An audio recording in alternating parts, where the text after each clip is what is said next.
Okay, let's dive into terpenes now, the terps.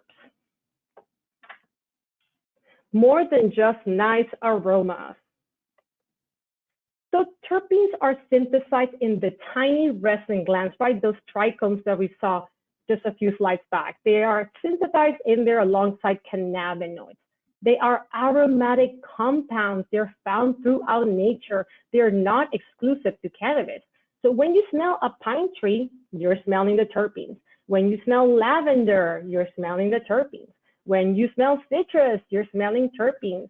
When you smell a rose, stay at home, you're smelling the terpenes, right? So there are about 20,000 terpenes found throughout nature, and about 300 of those are in cannabis as well.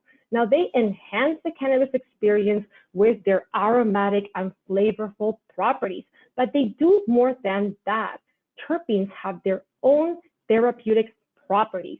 They have their own pharmacology. They affect our physiology. They affect the way we feel. The terpene profile of each strain largely determines if we will have a more sedating or a more stimulating experience, right?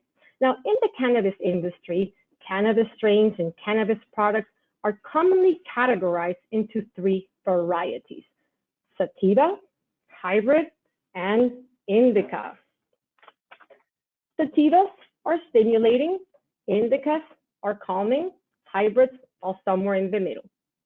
Now, these varieties were created to help patients and consumers predict the effects of the strains or products they're about to purchase and consume. It is widely accepted that it is the terpene profile of each strain or of each product that will dictate where in this spectrum its effects will fall under. So really getting to know your terpenes, the terpenes that work with you, is super important when selecting cannabis strains or cannabis products that work well with your own unique biology.